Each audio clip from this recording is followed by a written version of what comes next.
গল্প senior ma'am যখন বউ। লেখক তানভীর ইসলাম। আরে ভাই লালটা খেল, এটা না খেলতে পারলে ওরা খেলে দিবে পরের চান্সে, তখন ওদের পয়েন্ট হয়ে যাবে আর ওরা জিতে যাবে। হাবিব। আরে তোকে চিন্তা করতে হবে না, তুই শুধু আমাকে দেখ কিভাবে খেলি। ঠিক আছে, তুই যেভাবে পারিস খেল, কিন্তু এই ম্যাচটা জিততে চাই। 1000 টাকার বাজি কিন্তু, যদি হেরে যায় তাহলে টাকা তো যাবেই, সাথে আমাদের সম্মান। আরে তুই বকবক না করে মাহিমকে খেলতে দে, তাকে তো খেলার সুযোগ করে দে। অপর পক্ষের টিমের মেম্বার মারুফ তাকে এই কথা বলল। মারুফের কথা শুনে হাবিব চুপ হয়ে গেল। একটা চায়ের দোকানে এই গল্পের হিরো মাহিম, সে এবং তার 3 বন্ধু মারুফ, রাজু আর হাবিব ক্যারাম খেলছে। হাবিব মাহিম একদলে, আর অপোজিশন সাইডে আছে মারুফ আর রাজু। মাহিম ক্যারামের রেড গুটি খেলে কভার দিতে দিতে চলুন আপনাদের পরিচয় দিয়ে নি। গল্পের মেইন ক্যারেক্টার মাহিম, তার পরিবারে মা বাবা আর তার ছোট একটা বোন মায়া সাথে ঢাকা শহরের একটি ফ্ল্যাটে বসবাস করে। তার বাবা সাগর খান একজন ছোট ব্যবসায়ী, আর মা গৃহিণী। হুরারে। সাবাস মাহিম, টাকাটা বেঁচে গেল, আমরা জিতে গেছি। এই রাজু টাকা দে এবার। দেখলেন নায়ক কতটা পারদর্শী ক্যারাম খেলায়। আপনাদের পরিচয় দিতে দিতে গেম ওভার করে ফেলল এবং ম্যাচটা জিতে গেল। মারুফের রাজুর থেকে টাকা নিয়ে 4জন মিলে পেট পুড়ে বিরিয়ানি খেল। তারপর তারা রেস্টুরেন্টে থেকে বের হলো। শালা আজকেও তোরা আমাদের হারিয়ে টাকাটা বেটে দিলি। এই শালা রাজুকে কত করে বলি যে মাহিমকে অপোজিট টিমে দিয়ে কখনো বাজি ধরবি না, তবুও আমার কথা শুনে না। আরে আমি কি মাহিমকে ভয় পাই নাকি যে তার সাথে খেলবো না? এখন তোরা কথা অফ কর আর বাসায় ফেরা যাক, রাত 12টা বেজে গেল। আব্বু আজকে রাগ করবে। হ্যাঁ, তাড়াতাড়ি চল, আমাকেও বকবে হয়তো।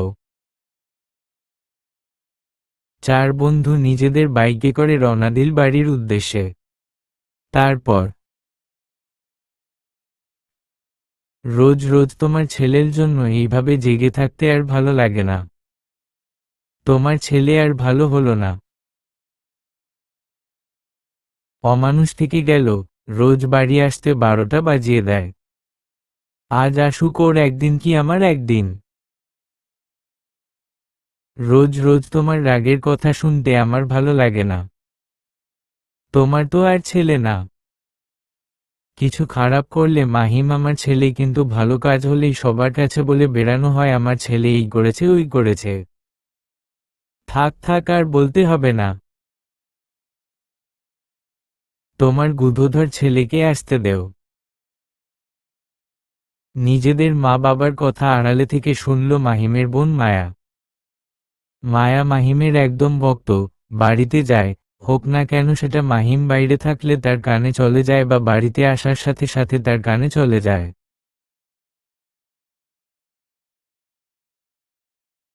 মায়া নিজের ফোন বের করে তার ভাইয়াকে কল দিল। মাহিম গাড়ি চালিয়ে বাসায় আসতেছিল, এমন সময় তার বোনের ফোন পেয়ে কল রিসিভ করল। হ্যাঁ বুড়ি, কি বলবি তাড়াতাড়ি বল, আমি বাইক চালাচ্ছি। বাইরে থেকে কিছু আনতে হবে নাকি? না ভাইয়া, কিছু আনতে হবে না, তুমি তাড়াতাড়ি বাসায় আসো। আর সাবধানে, বাড়িতে আজ আবার আব্বু আম্মুর উপর রেগে আছে তোমার জন্য। হ্যাঁ বুড়ি, বুঝতে পেরেছি। আচ্ছা তুই ফোন রাখো, আমি চলে এসেছি প্রায়। আর দেখতে থাক তোর ভাইয়ের ক্যারিশমা। মাহিম ফোন রেখে দিয়ে নিজেদের বিল্ডিংয়ের গেট দিয়ে ভিতরে প্রবেশ করল। বাইক পার্কিং করে সে লিফট দিয়ে নিজের ফ্ল্যাটে চলে আসল। আর কলিং বেল চাপ দিল। তোমার গুন্দর ছেলে চলে এসেছে, যাও গিয়ে দরজা খুলে দেও। সাগরের কথা শুনে মাহিমের মা মিলি এসে দরজা খুলে দিল। তখনই মাহিমের হাসি মুখ দেখতে পারল, কিন্তু হাসি দেখে মিলির মন গলল না। মাহিম ভিতরে ঢুকতেই তার কান চেপে ধরল মিলি। আহহ আম্মু লাগছে, কান ছাড়ো। আমার কান তো বড় হয়ে হাতি মতো হয়ে যাবে, তখন আমাকে কেউ বিয়ে করবে না। তোর ফাজলামি রাখো, আর বল কবে তোর এমন দেরি করে বাসায় আসা বন্ধ হবে। রোজ রোজ তোর জন্য অপেক্ষা করতে ভালো লাগে না। আর তোর বাবার সাথে রাগারাগি দেখাতে ভালো লাগে না। উফ মা, তোমার একমাত্র ছেলের জন্য তুমি যদি একটু সমস্যা ফেস করতে না পারো তাহলে কি হয়? তোমার জন্য তোমার মা আমার সাথে ঝগড়া করবে, এটা কখনো হয় না। আর সোসাইটিতে আমার সম্মান বলে একটা জিনিস আছে। আমার মনে হচ্ছে না এই সম্মান আমার বেশি দিন থাকবে। তুমি বাবা এই কথা বলছো কেন? তুই যা শুরু করছিস, তাতে তো এই কথা বলতেই হবে। রাস্তায় রাস্তায় বাদরামি করিস, ঝামেলা করে রাখিস, আবার অনেক রাত করে বাড়ি ফিরিস।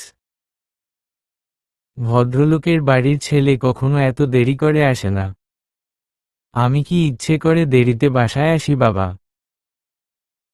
বন্ধুদের সাথে একটু গ্রুপ স্টাডি করি,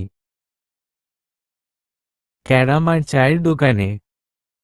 আমার সামনে মিথ্যা কথা বলা দাঁড়া, তোকে দেখছি। এটা বলেই সাগর মাহিমকে মারতে আসল, কিন্তু মাহিম তার মায়ের পিছনে এসে লুকালো।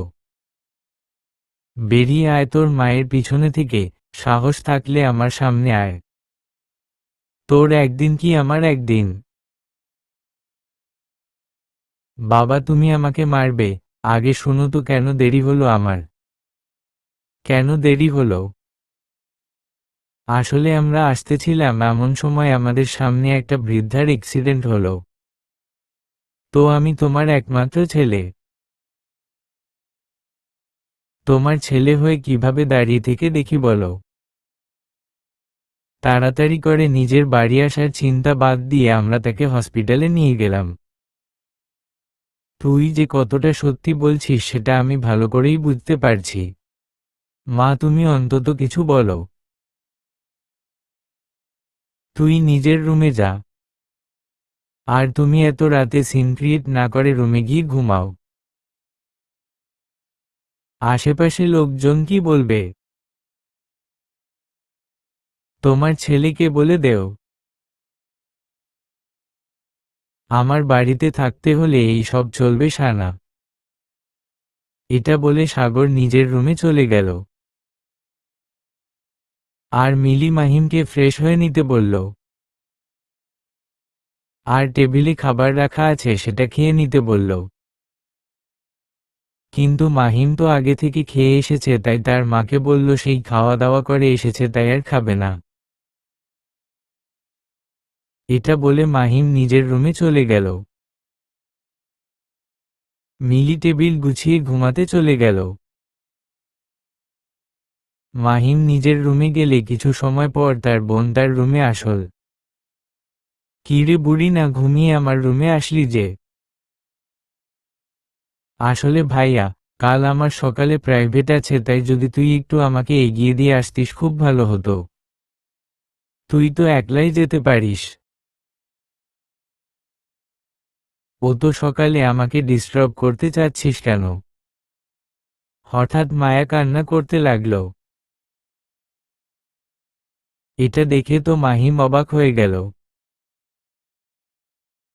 এরপর মায়া এক এক করে সব ঘটনা বলল, যে সে সকালে পড়তে গেলে রাস্তায় কিছু বখাটে তাকে উত্ত্যক্ত করে।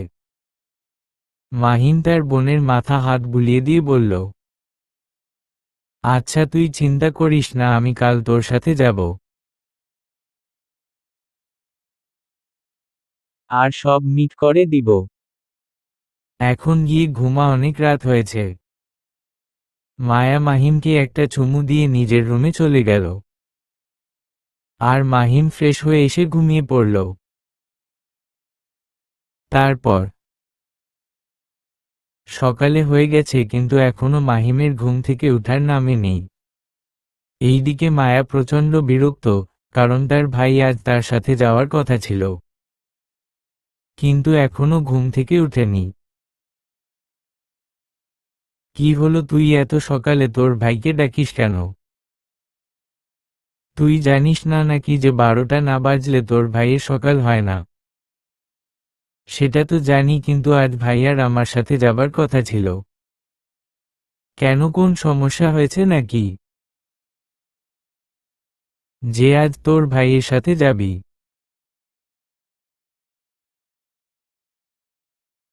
আরে না,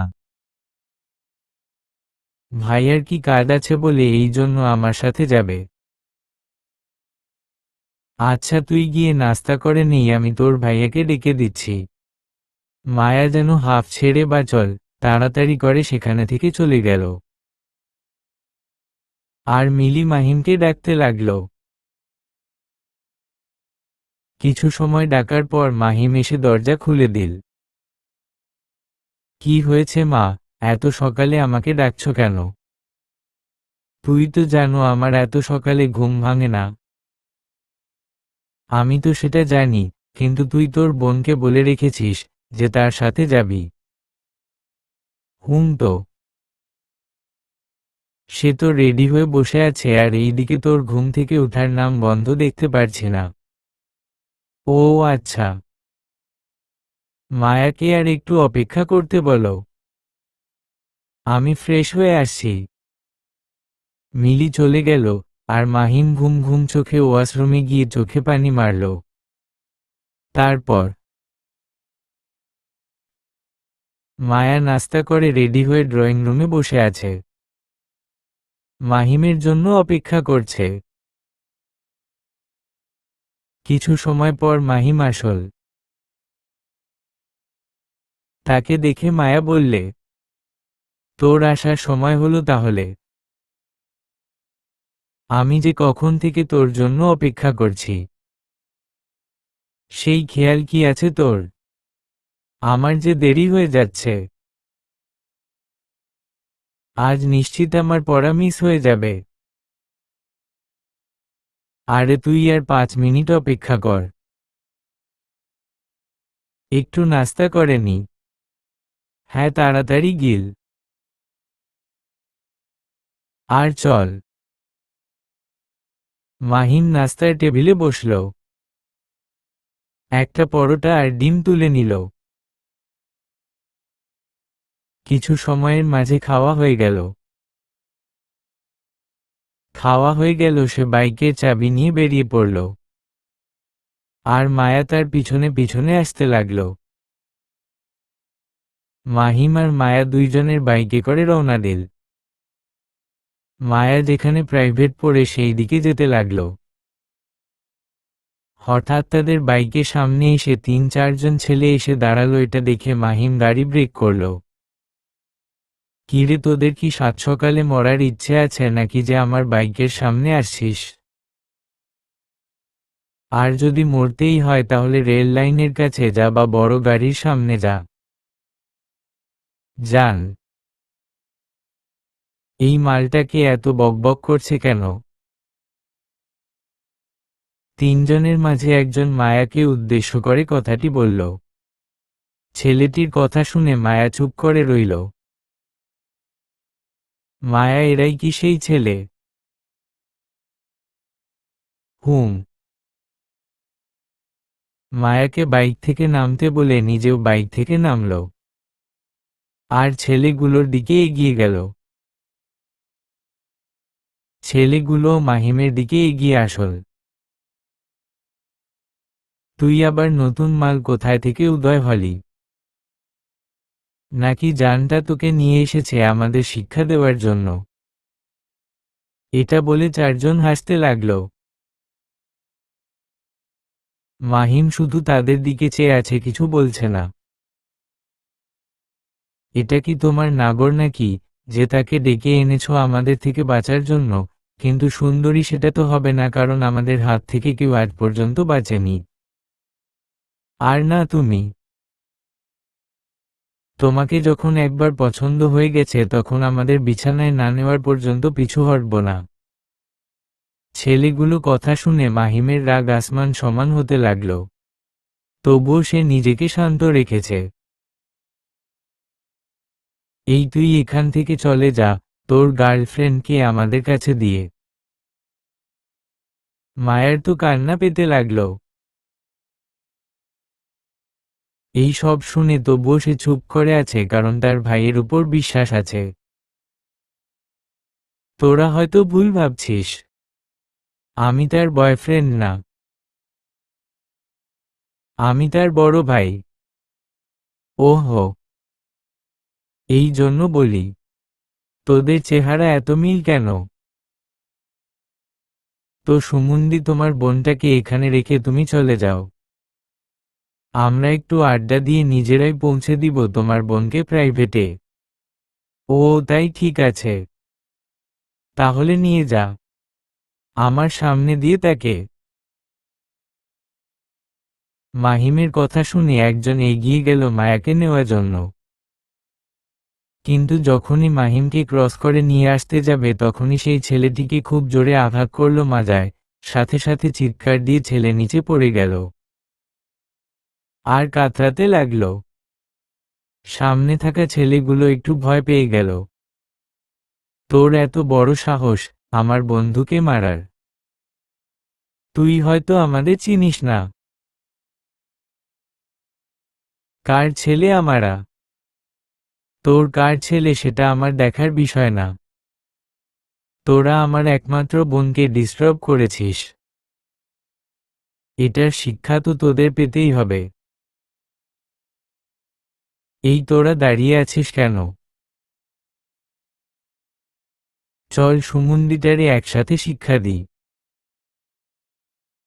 এই কথা বলে তিনজন তেড়ে মারতে আসল। কিন্তু তারা তো জানে না মাহিমের এই সব নিত্যদিনের কাজ। তারা মাহিমের কাছে আসলে মাহিম তাদের উড়াধুরা মারতে লাগল। মার খেয়ে তারা মাটিতে পড়ে আছে। পরের বার যদি আবার বোনের মুখে তোদের ডিস্টার্ব করার কথা শুনি তাহলে তোদের মেরে গুম করে দেব। এটা বলেই মায়াকে নিয়ে সেখানে থেকে চলে গেল। আর এইদিকে একটি ছেলে তাদের উদ্দেশ্য করে বলল, তোকে আমি ছাড়ব না, আমাকে তুই চিনিস না।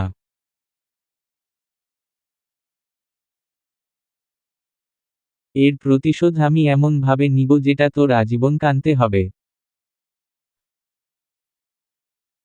কিরে, তুই আজ এত সকালে মামার দোকানে ডাকলি যে? কি হয়েছে, তুই তাড়াতাড়ি ঘুম থেকে উঠে চলে এসেছিস?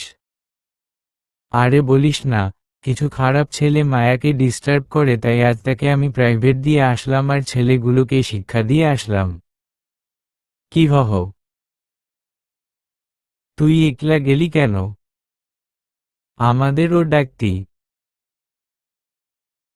শালাদের এমন শিক্ষা দিতাম যে আজীবন মনে রাখত। আরে আমি তো সামলে নিয়েছি, তাই তোদের ডাকিনি। আচ্ছা, তো এখন কি করবি? চল ভার্সিটি থেকে ঘুরে আসি। অনেক দিন হলো ভার্সিটিতে যাওয়া হয়নি। আজ যখন এত সকালে উঠলাম তখন ঘুরে আসি। বাকি তিনজনও তাদের কথায় সাই দিল। নিজেদের বাইক নিয়ে রওনা দিল ভার্সিটি উদ্দেশ্য। ভার্সিটি আশেপাশে সবার আনাগোনা। সকাল সকাল 8:30 বাজে, এর মাঝেই অনেকে চলে এসেছে ভার্সিটিতে। মাহিম ও তার বন্ধুরা নিজেদের চিরচেনা বকুল গাছের নিচে বসলো বাইকের উপর। দোস্ত, অনেক দিন তো হলো, চল একটু রেগিং করা যাক। ঠিক আছে, তাহলে মুরগি খোঁজ। ওই দেখ শিহাব আর তার বন্ধুরা রেগিং দিচ্ছে। তাহলে ওই মেয়ে দুটোকেই ডাক। মাহিমের কথা শুনে হাবিব শিহাবের কাছের মেয়ে দুটিকে ডাকল। ডাক শুনে তারা একবার শিহাবের দিকে তাকাল। শিহাব যাবার অনুমতি দিল।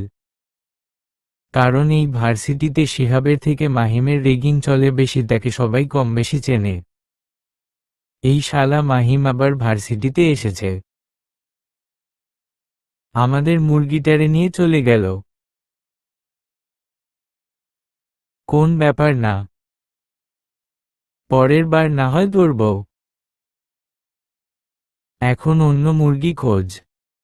শিহাব তার বন্ধুদের সাথে কথাগুলো বলল। এইদিকে সেই মেয়ে দুটো এসে মাহিমদের সামনে দাঁড়ালো। তারপর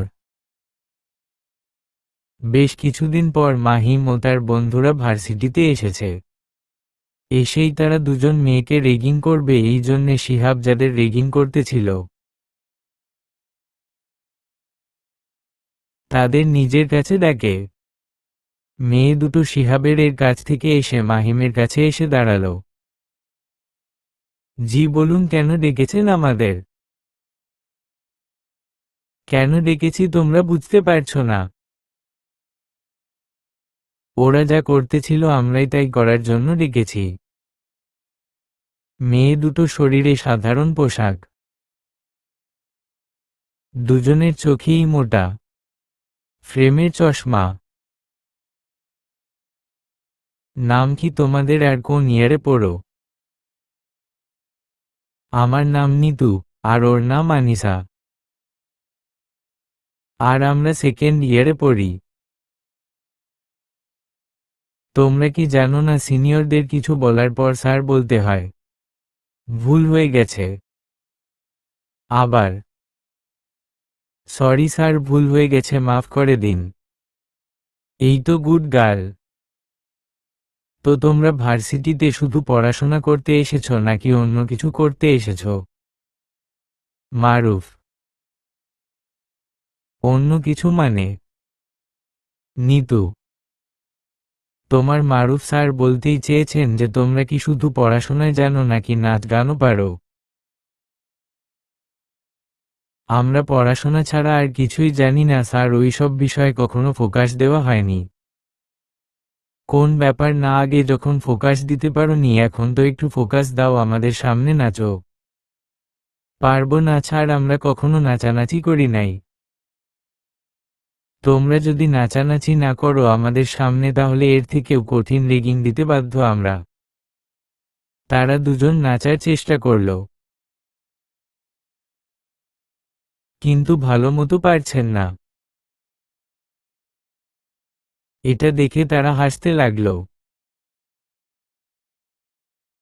হঠাৎ মাহিম খেয়াল করল ভার্সিটি গেট দিয়ে সুন্দর একটা মেয়ে প্রবেশ করছে, যার শরীরে হালকা হলুদ কালারের শাড়ি, ঠোঁটে হালকা লিপস্টিক এবং হালকা মেকআপ। দেখতে অসম্ভব সুন্দর লাগছে। মাহিমের বন্ধুরা দেখল যে মাহিম মেয়ে দুটোর দিকে না তাকিয়ে গেটের দিকে তাকিয়ে আছে। এটা দেখে তারা গেটের দিকে তাকিয়ে বুঝল মাহিম কি দেখছে। কিরে, ওই মেয়ে দিকে তাকিয়ে আছিস কেন? ওটারে র‍্যাগ দিবি নাকি? সেটাই ভাবছি। মাহিম এই গার্ল বলে সেই মেয়েটিকে ডাকল তার সামনে আসতে। নতুন মেয়েটি মাহিমের ডাক শুনে তার কাছে এগিয়ে আসল। জি কিছু বলবেন? নাম কি তোমার, আর কলেজে কি নতুন? জি আমি কলেজে নতুন। আমার নাম লাবণী রহমান। আপনারা? আপনাদের নাম কি? আমার নামই হাবিব। আমার নাম মারুফ। আমার নাম রাজু। আর তোমার নাম কি? আমার নাম মাহিম। তুমি কোন ইয়ারে? নাম তো বললে, কিন্তু ম্যামকে বলবে। মানে? মাহিম: মানে হচ্ছে আমি কোন ছাত্রী নয়, আমি এখানে টিচার হয়ে এসেছি। লাবণীর মুখে এমন কথা শুনে মাহিম সোজা হয়ে দাঁড়ালো এবং অবাক হয়ে তার দিকে তাকিয়ে আছে। তারা ভাবতে পারছে না যে তাকে দেখে কোন ম্যাম মনে হচ্ছে। বৃষ্টির মধ্যে এমন কথা শুনে মেয়ে দুটো মুচকি মুচকি হাসতে লাগলো মাহিমের দিকে তাকিয়ে, কারণ একটু আগে দেরকে এমনভাবে র‍্যাগ দিতেছিল। এই যে মেয়ে দুটো, তোমরা দুইজন যেতে পারো। লাবণীর কথা শুনে মেয়ে দুটো চলে গেল। মাহিম ও তার বন্ধুরা ভালো করে দাঁড়িয়ে আছে। মাহিম একধানে লাবণীর দিকে তাকিয়ে আছে, কারণ এত সুন্দর মেয়ে সে আগে কখনো দেখিনি, আর দেখলে তার সেটা মনে নেই। কখনো কোন মেয়েকে মাহিমের ভালো লাগেনি, কিন্তু লাবণীকে এক দেখাতে তার ভালো লেগে গেছে। তোমরা সিনিয়র তাই বলে ছোটদের র‍্যাগ দিবে, এটা ভালো কথা, কিন্তু যেটুকু বলেছ এটাই বেটার, কিন্তু এর থেকে বেশি হলে সেটা অনেক খারাপ, বুঝতে পেরেছ তোমরা? জি ম্যাম। মারুফ: কোন ইয়ারে তোমরা? আমরা 4th ইয়ারে। ঠিক আছে, দেখা হবে ক্লাসে তাহলে। কথাটি বলে লাবণী সেখান থেকে চলে গেল, আর মাহিম আর চলে যাওয়ার দিকে তাকিয়ে আছে। মাহিম তো এই মেয়ের প্রেমে পড়ে গেছে, সে ম্যাম হোক বা সিনিয়র, কোন ব্যাপার না। কিরে, তুই এই ম্যামের প্রেমে পড়ে গেলি নাকি যে তাকিয়ে আছিস? হ্যাঁ দোস্ত, সেটাই মনে হচ্ছে। এই ম্যামকে দেখে তো আমি ইমপ্রেস হয়ে গেলাম। চল আজকে ক্লাস করব। মাহিমের কথা শুনে তারা একমত পোষণ করল এবং ক্লাসের দিকে রওনা দিল। কিছু সময় পর মাহিম ও তার বন্ধুরা এসে সব থেকে লাস্টের বেঞ্চে বসল। তারা নিয়মিত ক্লাসে আসে না, কিন্তু যখনই আসে একদম লাস্ট বেঞ্চে, ফিক্স করা বেঞ্চে বসে। মাহিম ক্লাসে আসার কিছু সময় পর প্রধান প্রফেসর আসলো সেখানে, এবং তার সাথে সাথে লাবণী আসলো। স্যারকে আসা দেখে তারা সবাই দাঁড়িয়ে সম্মান জানানো। তোমাদের সাথে পরিচয় করিয়ে দিই, এটা তোমাদের নতুন ম্যাডাম। আজ থেকে তোমাদের জিওগ্রাফি ক্লাস নিবে। তোমরা ম্যামের সাথে পরিচয় হয়নিও। এটা বলে প্রধান চলে গেল। এবার লাবণী নিজের পরিচয় দিল, তারপর এক এক করে সবার পরিচয় নিতে লাগলো। যখন মাহিমদের পালা আসলো তখন বৃষ্টি বলল, থাক, তোমার পরিচয় আর দিতে হবে না, তোমার পরিচয় তো আমি আগে পেয়ে গেছি। এটা শুনে তো লজ্জা পেয়ে গেল, কারণ সে দাঁড়িয়ে নিজের পরিচয় দিতে গিয়েছিল। ম্যামের মুখে এমন কথা শুনে মাহিম বসে পড়ল, তার বন্ধুরা এটা দেখে হাসতে লাগল। সবার সাথে পরিচয় হয়ে গেলে লাবণী ক্লাস নিতে লাগল। মাহিমে তো ক্লাসে মনোযোগ নেই, সেই শুধু এক ধ্যানে তাকিয়ে আছে। এটা লাবণী খুব ভালোভাবে খেয়াল করছে। এই লাস্ট বেঞ্চ, দাঁড়াও। তোমরা ক্লাসে মনোযোগ না দিয়ে কি করছো? এত কথা বলছো কেন? আমি এখন কি নিয়ে পড়াতে ছিলাম সেটা বলতো। মাহিম ও তার বন্ধুরা সবাই দাঁড়ালো, কিন্তু কি পড়াচ্ছে সেটা তারা বলতে পারল না। লাবণী তাদের ক্লাস থেকে বের করে দিল। মাহিম ক্লাস থেকে বেরিয়ে দরজার কাছে দাঁড়ালো এবং লুকিয়ে লুকিয়ে লাবণীকে দেখতে লাগল। এটা লাবণী খেয়াল করেছে, কিন্তু কিছু বলতে পারছে না। নিজের ক্লাস শেষ করে লাবণী রুম থেকে বের হলো, পিছনে দরজার কাছে আসতেই মাহিমের সাথে দেখা হলো। পড়াশোনা মনোযোগ দেও। মজা করার সময় মজা করবে, আর পড়াশোনার সময় পড়াশোনা, বুঝতে পেরেছো তোমরা? হ্যাঁ ম্যাম, আমি বুঝতেই পেরেছি, রাজু। কিন্তু মাহিম কোন কথা বলছে না, সে শুধু তাকিয়ে আছে লাবণীর চোখের দিকে। এটা দেখে লাবণী কাশি দিল, আর মাহিমকে বলল, আমি কি বলেছি তুমি কি বুঝতে পেরেছ? আপনি যখন বলেছেন তখন না বুঝে উপায় আছে। আপনাকে তো প্রথম দেখায় ভালো লেগে গেছে। কি কি বললে তুমি? আসলে ম্যাম। মাহিম কিছু বলতে যাবে তার আগেই সেখানে আকাশ নামে একজন স্যার আসল। হ্যালো ম্যাম, আপনার কি ক্লাস শেষ? হুম স্যার। যদি ফ্রি থাকেন তাহলে চলুন একসাথে অফিস রুমে যাওয়া যাক। আচ্ছা। লাবণী হাসতে হাসতে আকাশের সাথে কথা বলতে বলতে চলে গেল। আর মাহিম তার চলে যাওয়ার দিকে তাকিয়ে রইল। আর কত সময় এখানে দাঁড়িয়ে থাকবি, ম্যাম তো কখন চলে গেছে স্যারের সাথে। ও আচ্ছা, স্যারের ভাব ভাব আমার ভালো লাগছে না। সে পড়ে দেখা যাবে, এখন চল যাওয়া যাক। মাহিম ও তার বন্ধুরা সেখানে থেকে চলে গেল। নিজেদের বাইক নিয়ে ভার্সিটির বাইরে চলে গেল। মাহিম শুধু লাবণীর কথা ভেবে চলেছে। আর তার বন্ধুরা ভালো করেই মাহিমের অবস্থা বুঝতে পারছে। লাবণী নিজের বাসায় ড্রয়িং রুমে বসে আছে। তখনই অফিস থেকে লাবণীর বাবা আশরাফ সাহেব ফিরল।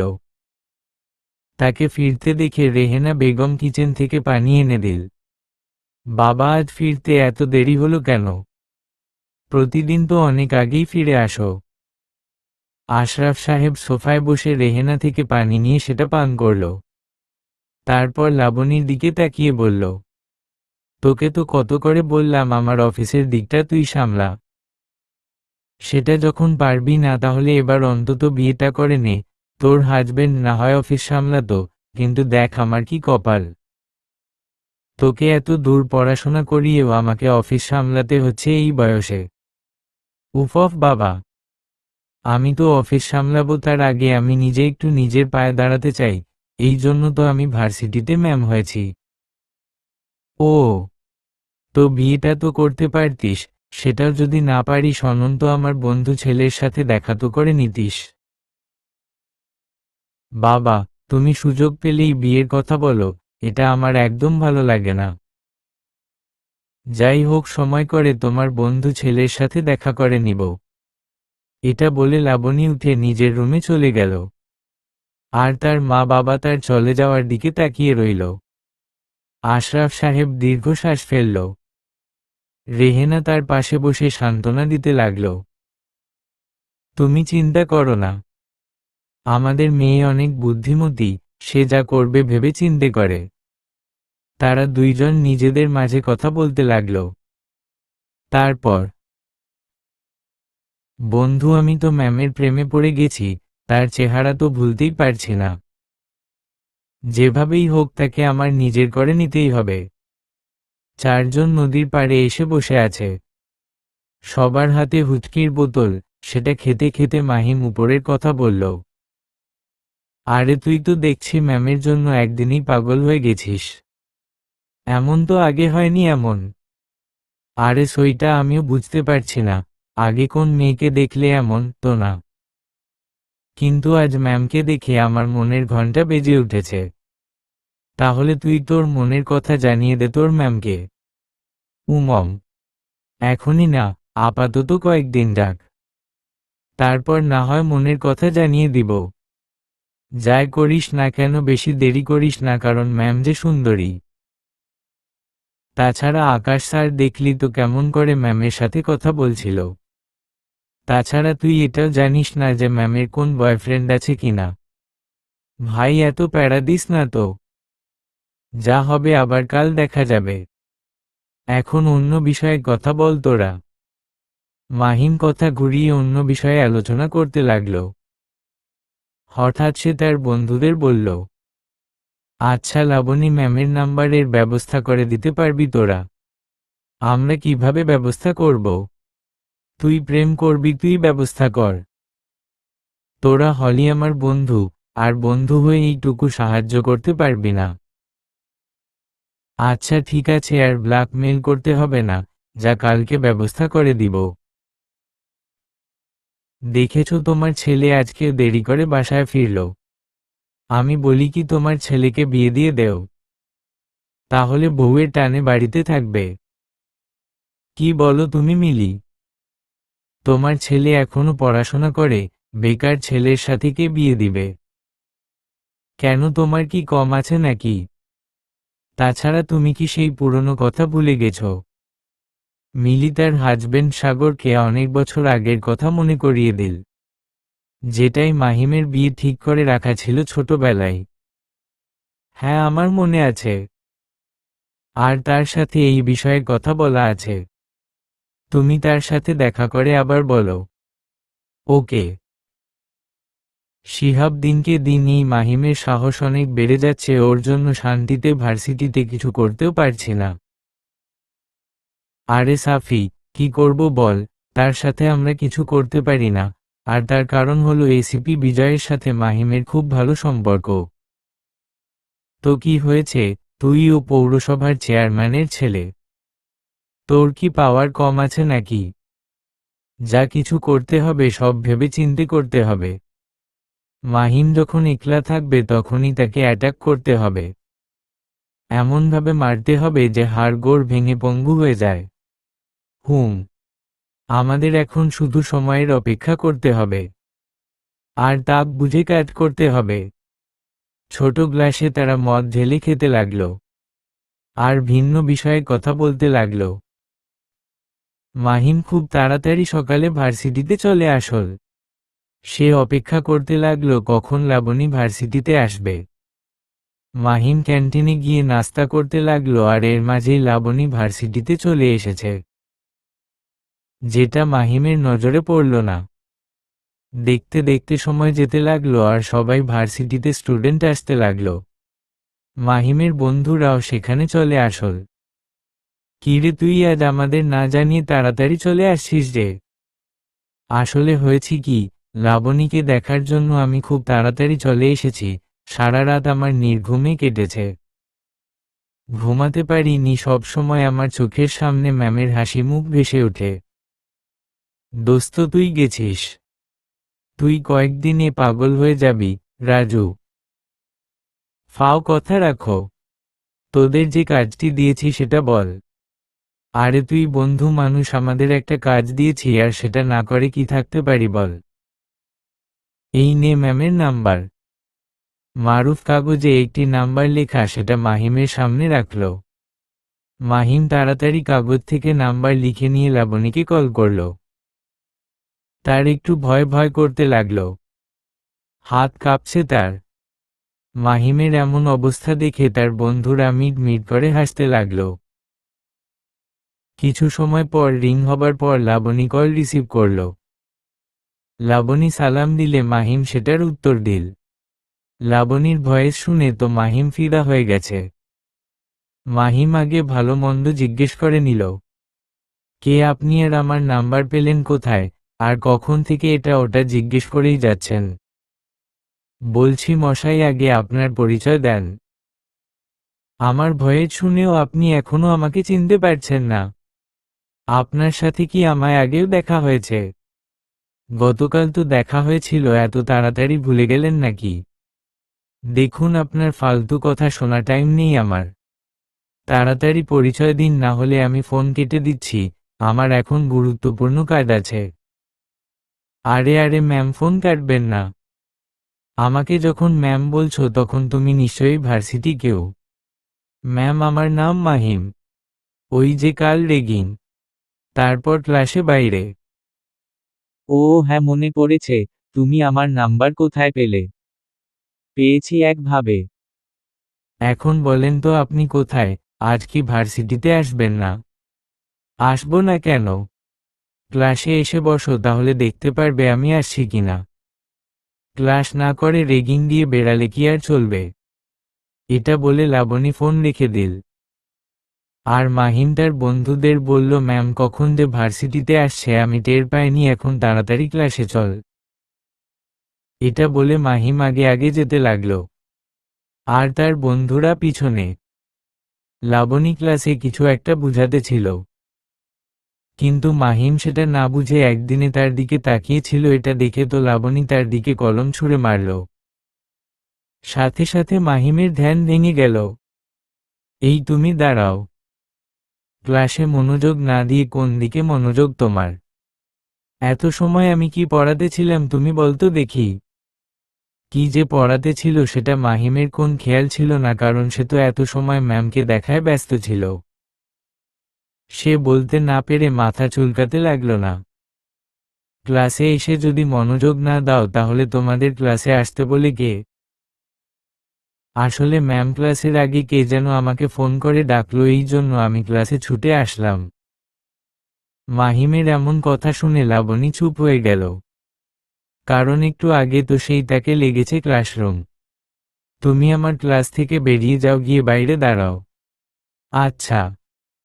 লাবণী যদিও মাহিমকে একা ক্লাসরুম থেকে বের করে দিয়েছিল, কিন্তু মাহিমের 3 বন্ধুকে সাথে করে নিয়ে ক্লাসরুমের বাইরে চলে আসলো এবং আগের দিনের মতো দরজার আড়াল থেকে তাকে দেখতে লাগলো। এতে লাবণী কি আর করে, তার দিকে চোখ গরম করে তাকালো। এটা দেখে মাহিম মুচকি হাসি দিল। ক্লাস শেষ হয়ে গেলে লাবশি রুম থেকে বেরিয়ে আসলো। এসে মাহিমের সামনে দাঁড়িয়ে তাকে বলল, তুমি আমার নাম্বার কোথায় পেলে? আপনার নাম্বার জোগাড় করা কোন ব্যাপার হলো ম্যাম, কিন্তু আজ থেকে আমি আপনাকে নিয়মিত ফোন করব, কথা বলতে হবে কিন্তু। লাবণী কিছু বলল না, সে সোজা নিজের অফিসের দিকে রওনা দিল। এভাবে দেখতে দেখতে 1 সপ্তাহ কেটে গেল। মাহিম সব সময় ভার্সিটিতে এসে লাবণীর পিছনে পড়ে থাকে। এটা দেখে লাবণী কিছু বলে না। লাবণী লাইব্রেরিতে বসে বই পড়তেছিল, এমন সময় লাইব্রেরিতে মাহিম আসলো। মাহিম এসে একটার পর একটা বই দেখে যাচ্ছে এবং চারপাশে লাবণীকে খুঁজতে লাগলো। হঠাৎ মাহিম তাকে পেয়ে গেল। সামনে টেবিলে বসে লাবণী এবং একজন যার সাথে বই পড়ছে এবং গল্প করছে, এটা দেখে তো অনেক জেলাস ফিল করল। মাহিম একটা বই নিয়ে তাদের সামনে টেবিলে বসল। নিজে বই পড়ার নাম করে সামনের দিকে তাকিয়ে চুপি চুপি লাবণীকে দেখতে লাগল। হঠাৎ লাবণীর নজর মাহিমের দিকে পড়ল। লাবণী লক্ষ্য করল যে তাকে চুপি চুপি দেখছে বই পড়ার নাম করে। এটা দেখে লাবণী মুচকি হাসি দিল। হঠাৎ মাহিম খেয়াল করল যে লাবণী তাকে দেখে ফেলেছে, এই জন্য নিজের মুখের সামনে বই ধরে পড়তে লাগল। এটা দেখে লাবণী নিজের বই গুছিয়ে নিল এবং সেই স্যারের থেকে বিদায় নিয়ে সেখান থেকে চলে গেল। মাহিম যখনই বই মুখ থেকে নামিয়ে সামনে তাকায় তখন লাবণীকে দেখতে পারল না। তাই আশেপাশে খুঁজতে লাগলো। হঠাৎ তার কানে টান অনুভব করল, সাথে সাথে কানে হাত দিয়ে পিছনে ঘুরে তাকিয়ে দেখল যে লাবণী দাঁড়িয়ে আছে কোমরে হাত দিয়ে। আউচ ম্যাম, কান ধরেছেন কেন? কানে লাগছে, ছেড়ে দিন প্লিজ। এখানে এসে কি হচ্ছে হে বল শুনি। দেখতেই তো পারছে ম্যাম, আমি এখানে বই পড়ছি। কি বই পড়ছো তাহলে বল তো শুনি। এবার মাহিম পড়ল বিপদে, কারণ সে কোন বই হাতে নিয়েছে সেটাও খেয়াল করেনি। তাই তাড়াতাড়ি করে বইয়ের দিকে তাকাতে গেলে টান অনুভব করল আবার। বই পড়ছো তো ঠিক আছে, তাহলে বই নাম বলতে পারছো না কেন? তাছাড়া আশেপাশে কি দেখছো এত? কিছু খুঁজতেছ নাকি? না না ম্যাম, কি খুঁজব আমি? কিছু তো খুঁজছি না। তাহলে ভালো, আর পড়াশোনাতে মনোযোগ দেন। এই বছরটা ভালো করে পড়াশোনা করলেই তো তোমার পড়াশোনা এখানে কমপ্লিট হয়ে যায়, তাহলে এত উড় মন কেন? ভালোভাবে পড়াশোনাটা শেষ কর। মাহিম মাথা থাকালো। লাবণী সেখানে থেকে চলে গেল এবং তার চলে যাওয়ার দিকে তাকিয়ে রইল। লাবণী লাইব্রেরি থেকে বের হওয়ার সাথে সাথে মাহিম বইটি রেখে দিল এবং নিজেও সেই রুম থেকে বেরিয়ে গেল। দোস্ত, আজ চল একটু বার থেকে ঘুরে আসি। আরে না বারে, ভালো লাগছে না যেতে। আজকে আমি তাড়াতাড়ি বাসায় যাব, গিয়ে আবার পড়তে বসতে হবে। মাহিমের মুখে এমন কথা শুনে তার বন্ধুরা তো অবাক হয়ে তার দিকে তাকিয়ে রইল। তাদের অবাক হওয়া দেখে মাহিম তাদেরকে বলল, কি হলো, তোরা আমার দিকে এমন অবাক হয়ে তাকিয়ে আছিস কেন? আমি কি ভুল কিছু বলে ফেললাম নাকি? মনে তো হচ্ছে ভূতের মুখে রাম রাম শুনেছি আমরা। তুই পড়তে বসবি, তাও বাড়িতে গিয়ে, এটা ভাবতে আমাদের অবাক লাগছে। কেন? এটা শুনে অবাক হওয়ার কি আছে? আমি কি পড়তে বসতে পারি না? জীবনে তোর মুখে পড়তে বসার নাম শুনি নাই, আর আজকে হঠাৎ পড়তে বসতে চাচ্ছিস, ব্যাপার কি বলতো? ম্যাম কি তোকে পড়তে বসতে বলেছে? ওই একটু বলেছে। নিজের মা বাবা বললে কখনো পড়তে বসিস না। আর আজকে সুন্দরী ম্যাম যেই বলেছে, আর পড়তে বসতে চাচ্ছিস? বাহ রে বাহ। তোরা থাক, বাসায় গিয়ে ভাবছি ম্যামকে ফোন দিব। ম্যামকে না পাওয়ার আগে বন্ধুদের এমন ভুলে যাচ্ছিস, আর পেয়ে গেলে তখন কি করবি? তোদের কখনো ভুলবো না রে, কিন্তু এখন আপাতত ম্যামকে আমার দিকে টানতে হবে। বুঝছিস, তাই আমি সেই দিকে এখন প্রকাশ করছি।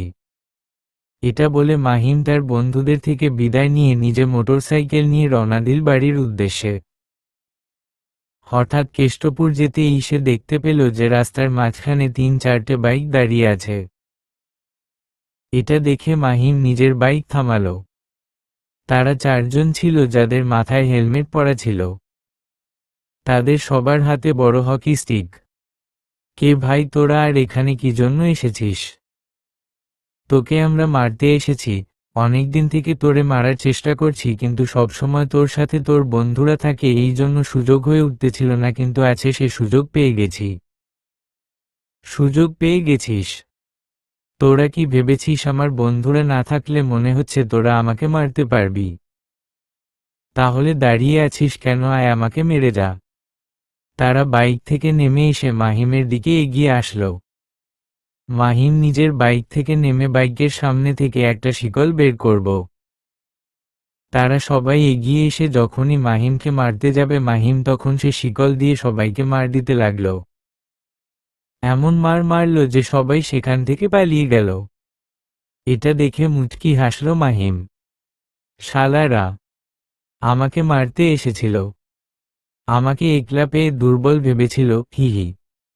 মাহিম সেই শিকল বাইকের সামনে রেখে আবার বাসার দিকে রওনা দিল।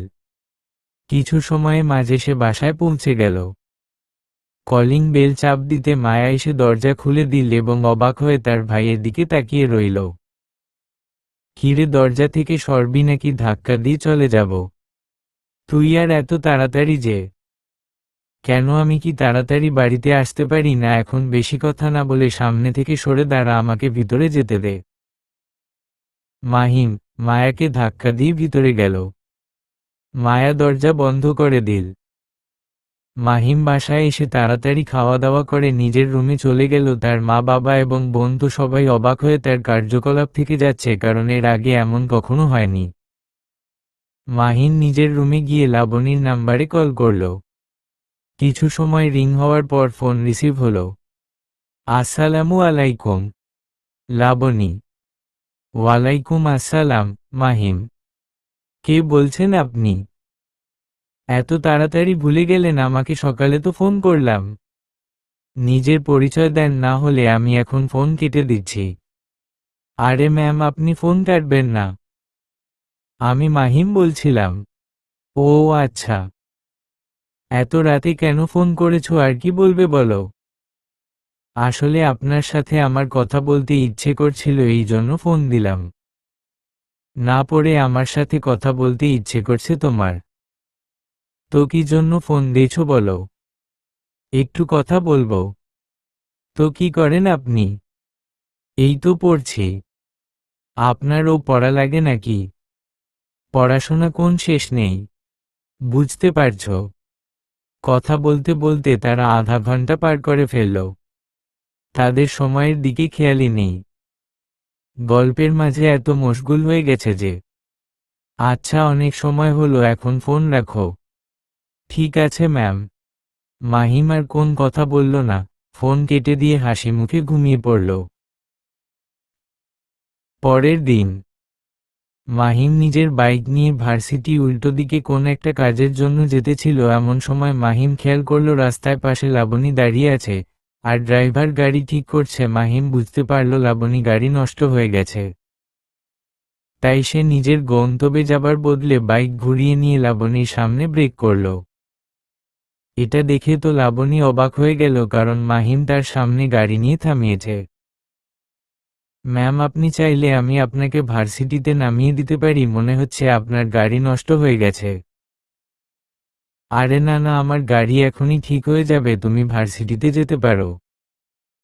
আরে ম্যাম, দেখে মনে হচ্ছে গাড়ির গুরুতর অবস্থা, আপনি আমার বাইকে উঠে বসতে পারেন, না হলে ভার্সিটিতে যেতে দেরি হয়ে যাবে আপনার। একটু পর তো আবার আপনার ক্লাস আছে। আচ্ছা ওয়েট। মাহিমকে অপেক্ষা করতে বলে লাবণী নিজের ড্রাইভারের কাছে আসলো এবং জিজ্ঞেস করলো গাড়ি সারতে আর কত সময় লাগবে। উত্তরে গাড়ির ড্রাইভার বলল যে ম্যাম, গাড়ির ইঞ্জিন নষ্ট হয়ে গেছে, সারতে সময় লাগে, আপনি চলে যান। আচ্ছা ঠিক আছে, গাড়ি সারা হলে আমাকে ফোন করে জানিয়ে দিও, আমি এখন চলে যাচ্ছি এবং সঠিক সময়ে ভার্সিটিতে চলে এসো, আমাকে আবার নিতে আসবে। ওকে। লাবণী মাহিমের কাছে আসলো এবং বাইকের পিছনে বসল। মাহিম নিজের মাথার হেলমেট খুলে তার ম্যামকে দিল সেটা পরতে। বাইক তুমি চালাবে, তাই হেলমেট তুমি পর, আমার পরতে হবে না। সেটা দরকার হবে না ম্যাম, আমার এমন বাইক চালিয়ে আমার অভ্যাস হয়ে গেছে। আপনি শুধু আমাকে শক্ত করে ধরে বসুন যেন পিছন থেকে পড়ে না যান। সেটার দরকার হবে না, বাইকে উঠে আমার অভ্যাস আছে, তুমি চালানো শুরু করো। আচ্ছা মাহিম কথাটি বলে মাহিম স্টার্ট দিয়ে চালানো শুরু করল। হঠাৎ একটা সামনে বিট পড়ল, এতে করে মাহিম লাবণী এসে মাহিমের শরীরের সাথে ধাক্কা গেল। আস্তে দেখে শুনে চালাও। আপনাকে তো আগেই বললাম আমাকে ধরে বসুন, না হলে পড়ে যাবেন। মাহিমের এই কথা শুনে লাবণী তাকে কাঁধে হাত দিয়ে ধরে বসলো। এবার গাড়ি খুব জোরে টান দিতে লাগলো। মাহিম মুচকি হেসে। কিছু সময় পর তারা ভার্সিটির ভিতর প্রবেশ করল। মাহিম একপাশে গাড়ি দাঁড় করালো। লাবণী গাড়ি থেকে নেবে ধন্যবাদ দিয়ে সেখান থেকে চলে গেল। মাহিম তার চলে যাওয়ার দিকে তাকিয়ে রইল। দেখতে দেখতে 1 মাস পার হয়ে গেল। এখন নিয়মিত মাহিম আর লাবণীর কথা হয়। প্রতিদিনের ন্যায় আজকে তারা দুইজন কথা বলছে। আচ্ছা মাহিম, তুমি তো ড্যান্স কম্পিটিশনে নাম লিখিয়েছ, তো কিভাবে করছো রিহার্সেল? ওই 3 বন্ধু মিলে একটু করছি আর কি। ঠিক আছে, কালকে আমি দেখতে আসবো যে তোমরা কিভাবে রিহার্সেল করছো। ঠিক আছে ম্যাম, আপনি যদি আসেন তাহলে তো আরো ভালো হয়। হুম। এখন তুমি পড়াশোনা কর, আর কয়েকদিন বাদেই তো তোমার সেমিস্টার পরীক্ষা।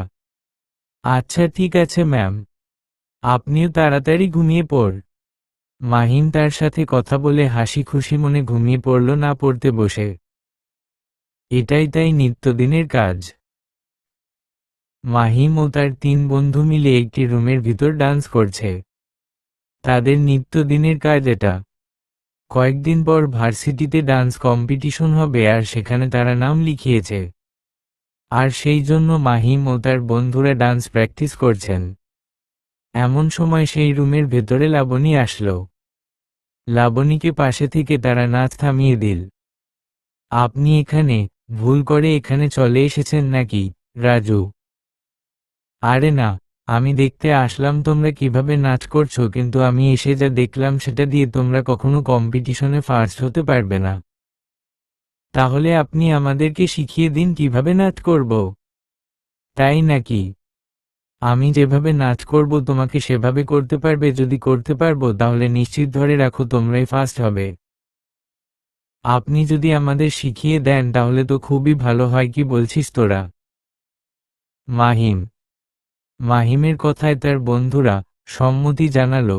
লাবণী তার কাঁধের ব্যাগ রেখে দিয়ে তাদের 4 জনের সামনে দাঁড়ালো এবং খুব সুন্দর করে নৃত্য করতে লাগলো। লাবণীর নাচ দেখে তো তারা 4 জনে ফিদা হয়ে গেছে। লাবণী যে এত সুন্দর নাচ করতে পারে তারা 3 জন ভাবতেই পারেনি। লাবণীর নাচ শেষ হলে তারা 4 জন হাততালি দিতে লাগলো। ম্যাম, আপনি তো খুব সুন্দর নাচ করতে পারেন, এত সুন্দর নাচ কোথায় থেকে শিখলেন? মাহিম। সেটা অনেক বড় কাহিনী। তোমরা কি আমার এই নাচ শিখবে? শিখব না কেন, অবশ্যই শিখব আমরা। আপনি শুধু আমাদের শিখিয়ে দিন কিভাবে কোন স্টেপ করব। এবার লাবণী তাদের নাচ শেখাতে লাগলো, কয়েকটি স্টেপ শিখিয়ে দিল। আজকে এই স্টেপগুলো প্র্যাকটিস কর এবং এগুলো আয়ত্ত নিয়ে নাও, আমি আবার কালকে এসে বাকি স্টেপগুলো শিখিয়ে দিব। Okay ma'am. লাবণী নিজের ব্যাগ নিয়ে সেই রুম থেকে বেরিয়ে গেল। তারা 4 বন্ধু নিজেদের মাঝে ঠিক করতে লাগলো। দোস্ত, ম্যাম তো মনে হচ্ছে তোর উপর ফিদা হয়ে গেছে, এই জন্য তুই একবার বলাতে এখানে চলে এসেছে। আমার মনে আছে, এবার তোর মনের কথা বলে দেওয়া উচিত ম্যামকে। ডান্স কম্পিটিশন শেষ হলে নিজের মনের কথা বলে দেব। ঠিক আছে, তাড়াতাড়ি কর, না হলে আবার পস্তাতে হবে। তারা নাচ করতে লাগলো এবং বিভিন্ন কথা বলতে লাগলো। পরপর 3 দিন লাবণী তাদের নাচ শিখিয়ে দিল। তারা খুব ভালো মতন নাচ শিখে নিয়েছে। তোমরা খুব ভালো করে নাচ শিখে গিয়েছো, আমি আশা করছি কালকেই তোমরা ফার্স্ট প্রাইজ পাবে। ম্যাম, আপনি আমাদের উপর ভরসা রাখতে পারেন। দেখবেন কালকে প্রাইজ আমরাই পাব। সন্ধ্যাবেলায় মাহিম লাবণীকে বাইকে করে তার বাড়ির সামনে রেখে আসলো এবং নিজে বাড়ির উদ্দেশ্যে রওনা দিল। মাহিম বাসায় চলে গেল। লাবণী নিজের বাসায় গেট দিয়ে ভিতরে প্রবেশ করল। বড় বাসা, বিলাসবহুল বাড়ি লাবণীদের। কলিং বেল চাপ দেওয়ার সাথে সাথে লাবণীর মা দরজা খুলে দিল। আসছিস তুই? তাড়াতাড়ি ফ্রেশ হয়ে নিচে আয়, তোর সাথে জরুরি কথা আছে। আচ্ছা মমো, ঠিক আছে, আমি ফ্রেশ হয়ে আসছি। লাবণী উপরে চলে গেল। রেহেনা বেগম নিজের রুমে চলে আসল। এসে দেখলেন আশরাফ সাহেব বসে আছেন। লাবণী বাসায় চলে এসেছে, তুমি তাড়াতাড়ি ছবি নিয়ে নিচে আসো। আচ্ছা ঠিক আছে, তুমি আমাদের জন্য গরম করে কফি বানাও, আমি আসছি। আচ্ছা ঠিক আছে, তাড়াতাড়ি এসো। রেহেনা চলে গেল। আশরাফ সাহেব কিছু সময় একটি ছবির দিকে তাকিয়ে রইল, তারপর সেটা নিজের পকেটে রেখে রুম থেকে বেরিয়ে পড়ল। অন্যদিকে লাবণী ফ্রেশ হয়ে নিজের পোশাক চেঞ্জ করে নিল। আয়নার সামনে দাঁড়িয়ে নিজের চুল ঠিক করতেছিল আর মনে মনে বলতে লাগল, আমার সাথে গুরুত্বপূর্ণ কথা, তার মানে আজকেও আমার জন্য বিয়ের কথা তুলবে। এটা আর ভালো লাগে না, কত করে বলি যে আপাতত বিয়ে হবে না আমার দ্বারা। লাবণী বকবক করতে করতে নিজের চুল ঠিক করে রুমে থেকে বেরিয়ে পড়ল। নিচে এসে দেখল যে তার বাবা বসে খবরের চ্যানেল দেখছে। চলে আসছিস মা, বস আমার পাশে। নিজের বাবার কথা শুনে লাবণী তার বাবা পাশে বসল। আশরাফ সাহেব নিজের মেয়ের মাথায় হাত বুলিয়ে দিল। এমন সময় রেহেনা কিচেন থেকে 3 কাপ কফি নিয়ে আসল। নেউ কফি। 3 জন কফি নিয়ে পান করতে লাগল। এমন সময় লাবণী বলল, আমাকে তুমি কি বলবে বলে? এখন বলো। দেখ, তোরে অনেক দিন থেকেই বলছি বিয়েটা করে নে, বিদেশে থেকে এসে তো আমাদের কথা শুনছিস না। কিন্তু আমরা আজ তোর কথা শুনব না। তোর বিয়ে আমি ঠিক করে ফেলেছি।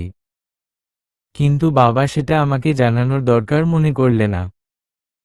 আমার ভালো মন্দ পছন্দের একটা জিনিস আছে না? তোকে অনেক করে বলেছি আমাদের কথা তো শুনিস না। বাবা, আমি একজনকে পছন্দ করি, আর বিয়ে করলে তাকেই করব।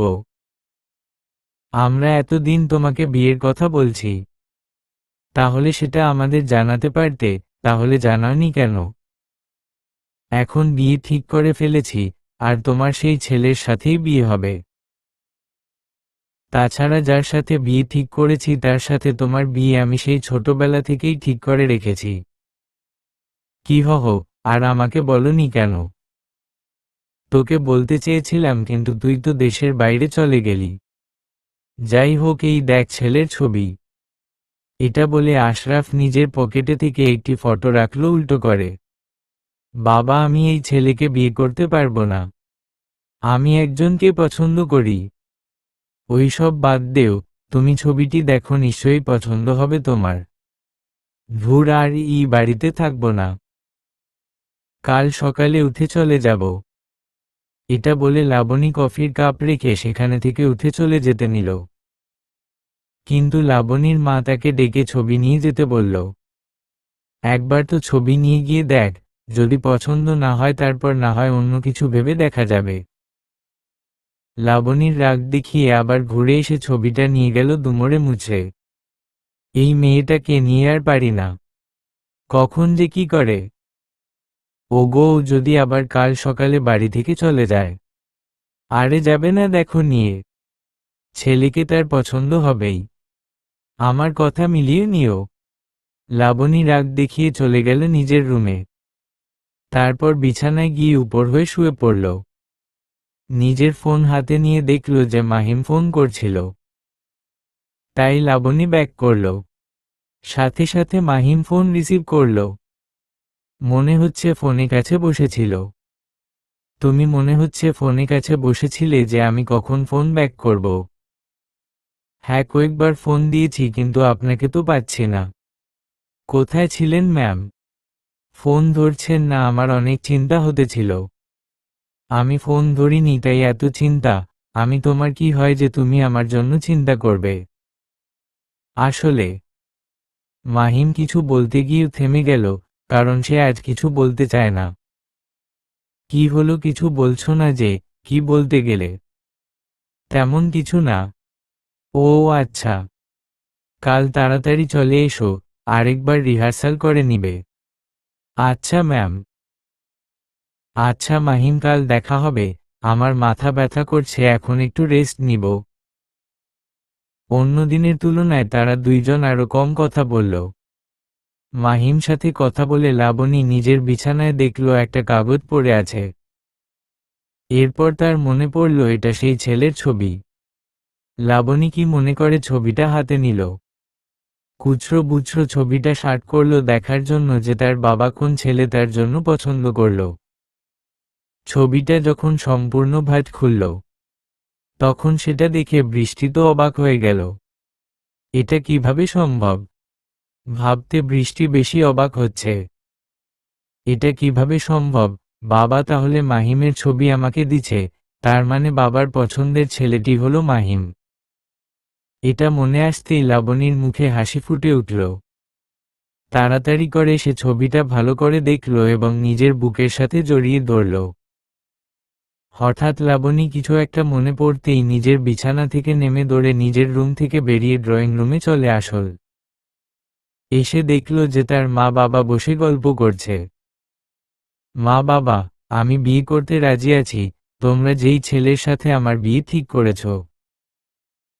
হঠাৎ লাবণীর এমন কথা শুনে তারা দুইজন অবাক হয়ে গেল। যেই মেয়ে একটু আগে রাগ দেখিয়ে এখান থেকে চলে গেল, আর সে কিনা একটু সময় বাদেই এসে বিয়ের জন্য রাজি আছে বলছে। তুই সত্যি বলছিস নাকি আমরা ভুল কিছু শুনছি? না মা, তোমরা ভুল কিছু শুনছ না। আমি বিয়ে করতে রাজি আছি। মাহিমকে আমি বিয়ে করব। কিন্তু মাহিমকে তোমরা কিভাবে চিনো?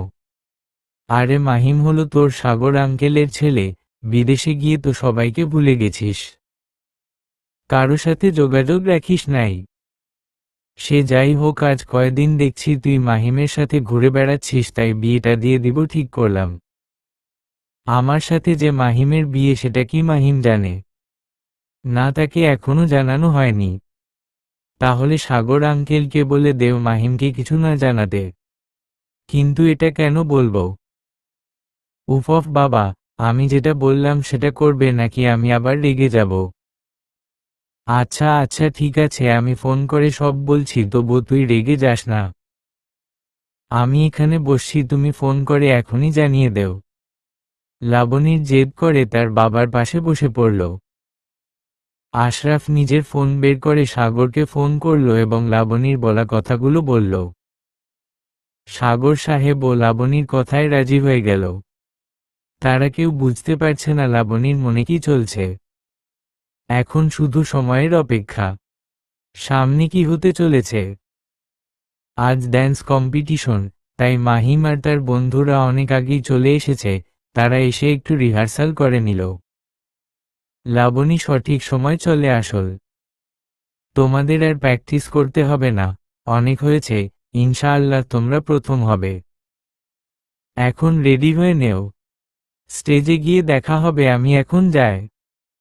লাবণী তাদের বেস্ট অফ লাক বলে সেখানে থেকে চলে গেল।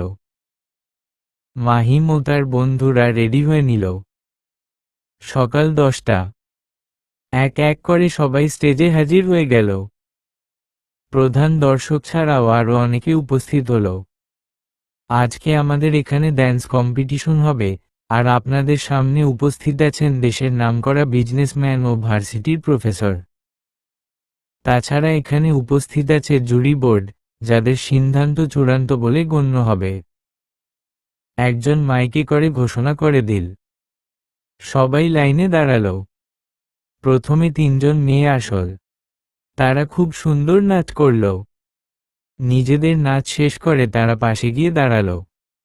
এভাবে কয়েক দল পর মাহিম আর তার বন্ধুরা আসল স্টেজে। একটি গান শুরু হলো।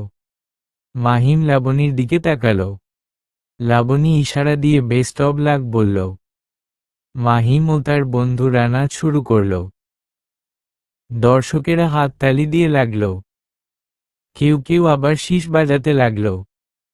নিজেদের নাচ শেষ করে তারা অন্যদের মতো পাশে দাঁড়ালো। এক এক করে সবার নাচ শেষ হলো। একজন এসে জুরিবর্গের থেকে নামের লিস্ট নিল। অ্যানাউন্সমেন্ট করার জন্য। সবার অধীর আগ্রহে রয়েছে। আজ আমাদের এখানে যারা অংশগ্রহণ করেছে তারা সবাই ভালো করেছে, কিন্তু আমাদের জুরিবর্গ এখানে থেকে মাত্র 3টি দলকে বেছে নিয়েছে। আমি তাদের নাম ঘোষণা করব এখন। যারা তৃতীয় হয়েছে সেই দলের নাম এখন আমরা ঘোষণা করছি।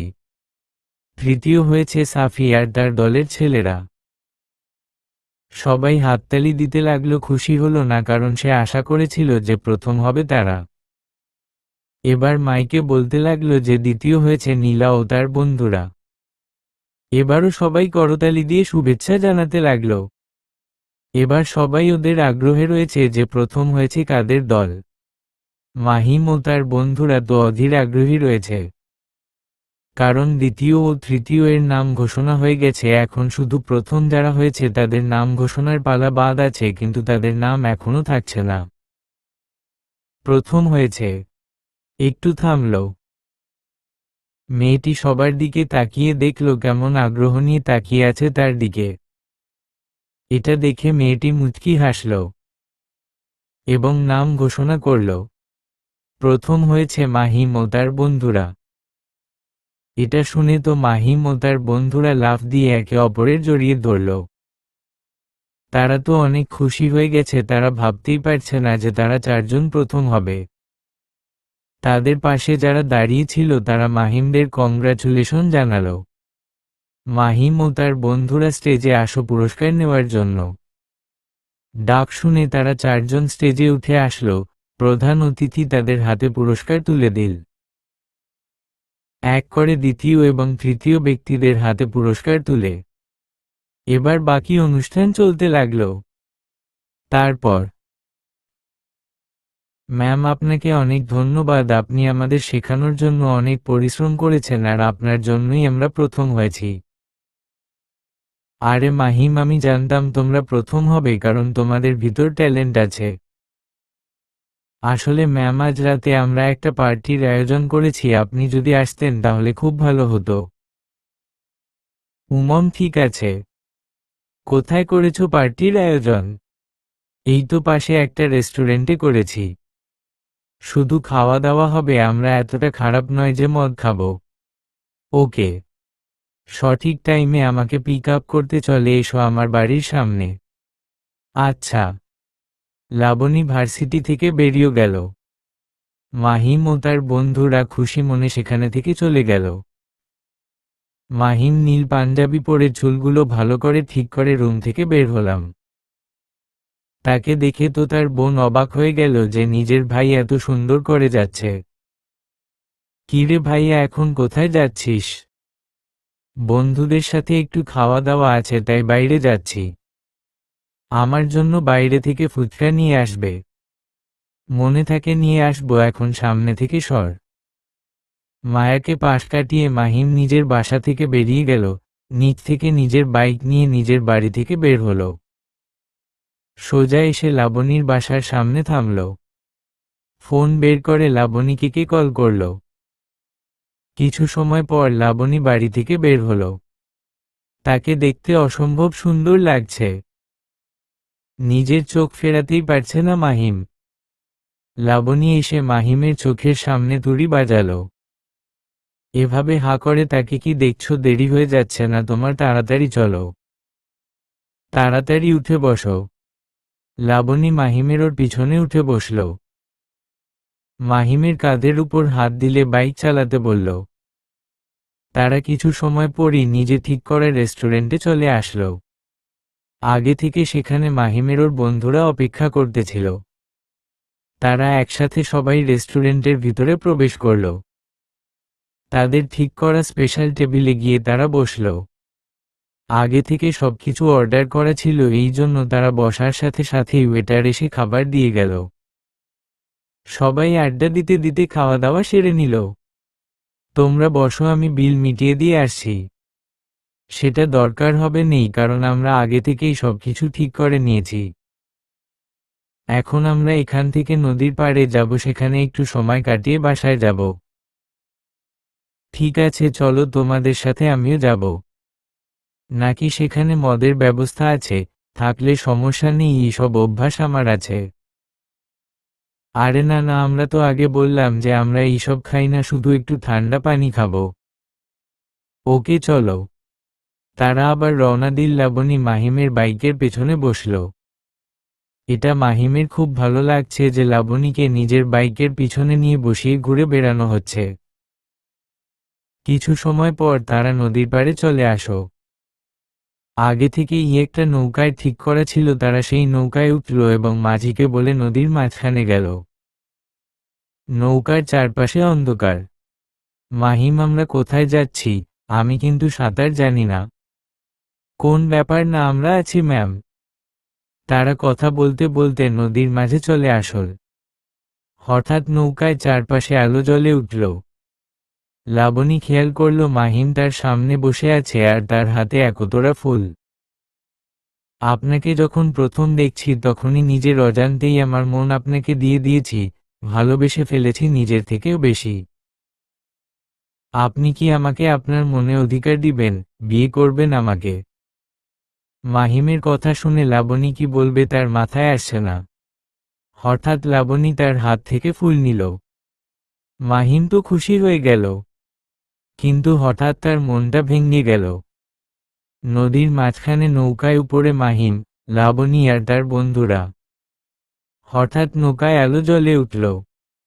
লাবণী নিজের সামনে তাকাতেই অবাক হয়ে গেল, কারণ মাহিম তার সামনে হাঁটু গেড়ে বসে আছে ফুল হাতে নিয়ে। লাবণীকে নিজের দিকে তাকাতে দেখে মাহিম নিজের মনের কথা বলে দিল।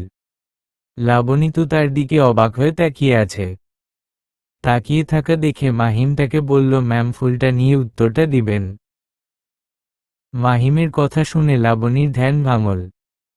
এবার সে রেগে বলল, মাহিম, আমি তোমার থেকে এটা আশা করি নাই। আমি তো ভাবতাম তুমি আমাকে বন্ধু মনে করে ফাজলামি করো, কিন্তু এখন দেখছি অন্য কিছু। ম্যাম, আমি আপনাকে অনেক ভালোবাসি, আপনাকে ছাড়া আমার এই জীবন বেঁচে থাকা সম্ভব নয়। এই সব ভালোবাসা আমাকে দেখিও না। তাছাড়া আমার বিয়ে আগামী সপ্তাহে, তাই আমার থেকে দূরে থাকা ভালো।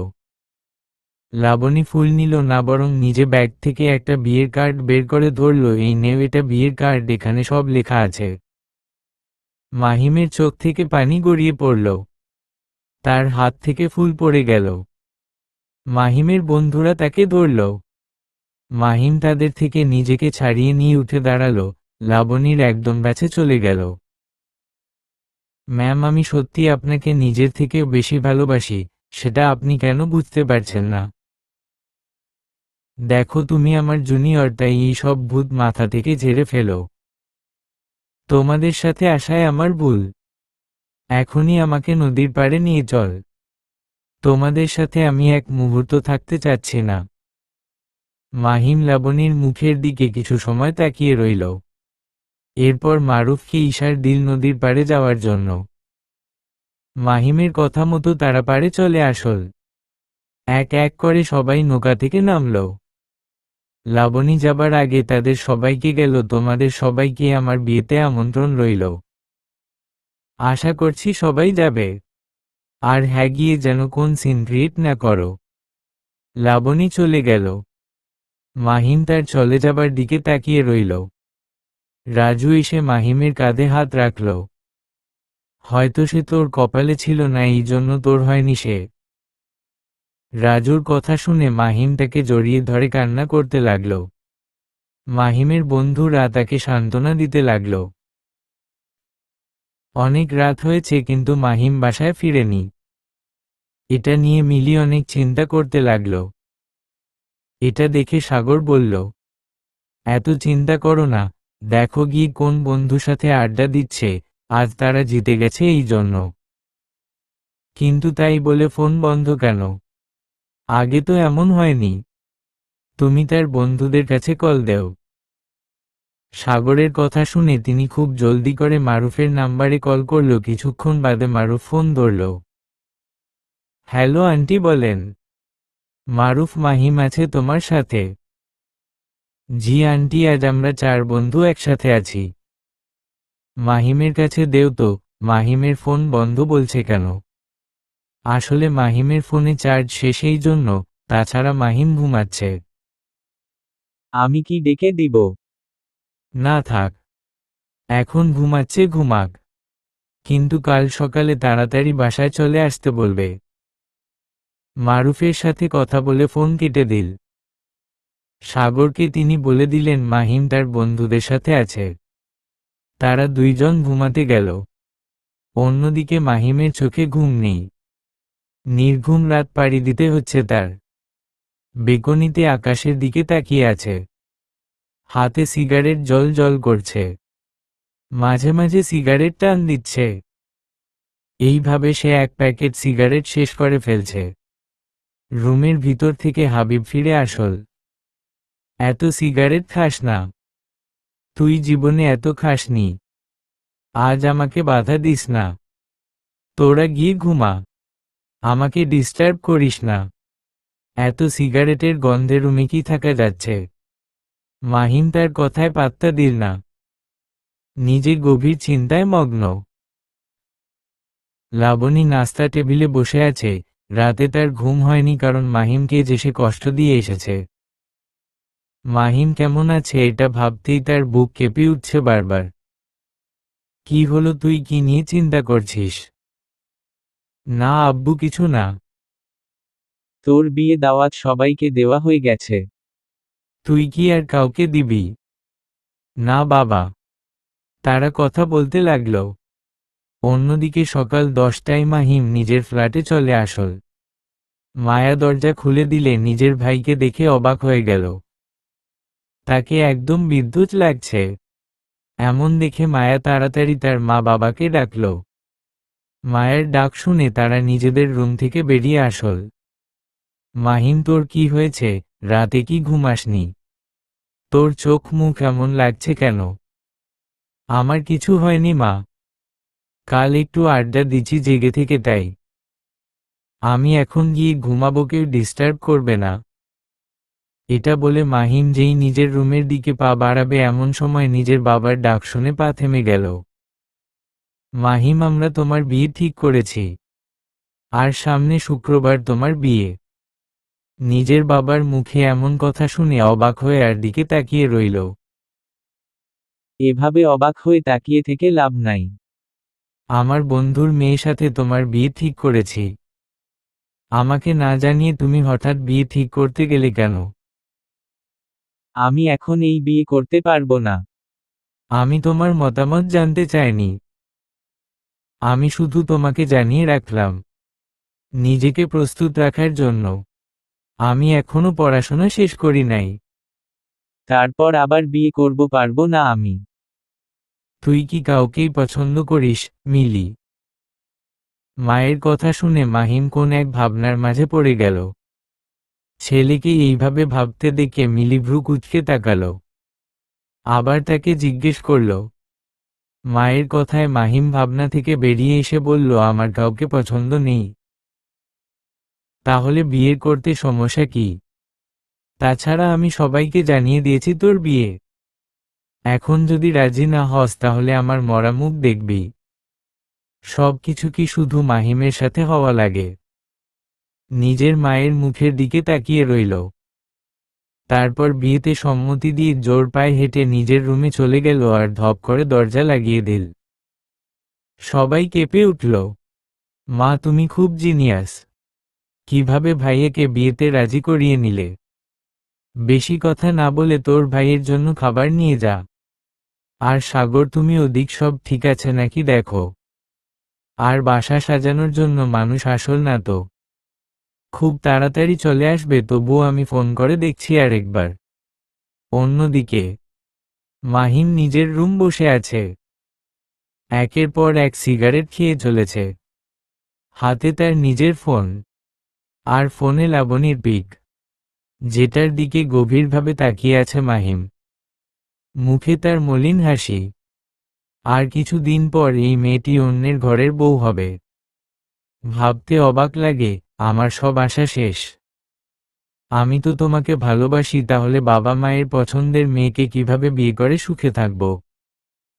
পালিয়ে যেতে পারছি না, কারণ মা নিজের মরার দিব্যি দিছে। মাহিমের ভাবনার মাঝে হারিয়ে গেছে, হঠাৎ ঠোঁট ছ্যাঁকা লাগতেই উহহ বলে ভাবনা থেকে বেরিয়ে আসল। মাহিম শুধু মার্কেটে গিয়েছিল, তাছাড়া রুম থেকে বের হচ্ছে না। আজ তার গায়ে হলুদ, কিন্তু এইদিকে তার কোন খেয়াল নেই। দরজা বন্ধ করে বসে আছে। এমন সময় তার বন্ধুরা তাকে ডাকতে লাগল, তাড়াতাড়ি দরজা খোল, গায়ে কি হলুদ দিবি না? মেয়ের মতো ঘর বন্দি হয়ে আছিস কেন? মাহিমকে অনেক ডাকার মাহিম দরজা খুলল না। এমন সময় সেখানে তার মা। আসল মাহিম, তুই কি আমার কথা ভুলে গেছিস? নিজের মায়ের কথা শুনে মাহিম দরজা খুলে দিল, গিয়ে আবার বিছানায় বসল। তার বন্ধুরা রুমে প্রবেশ করল। মাহিমকে অনেক জোর করে লুঙ্গি পরিয়ে গায়ে হলুদ দিতে লাগল। আজ মাহিমের বিয়ে, কিন্তু তার মন নিজের বিয়েতে নেই। লাবণী আর অন্যের ঘরে চলে যাবে, এটা ভাবতেই বুক ফেটে যাচ্ছে। সবাই গাড়িতে করে একটা রিসোর্টে চলে আসল। সবাই বর আসছে বলে চিল্লাতে লাগল। গুরুজনরা এসে মাহিমকে ভিতরে নিয়ে গেল। বরের আসনে তাকে বসিয়ে দিল। কিছু সময় পর কাজী মেয়ের রুম থেকে বেরিয়ে মাহিমের কাছে আসল। সব কথা বার্তা ঠিক করে মাহিমকে কবুল বলতে বলল। মাহিম সেটা না বলে তার মায়ের মুখের দিকে তাকালো। তার মা মাথা নাড়িয়ে হ্যাঁ বলল। কি রে শালা, মেয়ে মানুষের মতো চুপ করে আছিস কেন? সবাই কি ভাববে বলতো? কাজী যেটা বলছে সেটা বল। রাজুর কথা শুনে মাহিম কবুল বলে দিল। সবাই আলহামদুলিল্লাহ বলে উঠল। এরপর মোনাজাত করে সবাই দোয়া করতে লাগল। বিয়ে পড়ানো শেষ হলে কন্যাকে এনে মাহিমের পাশে বসিয়ে দিল।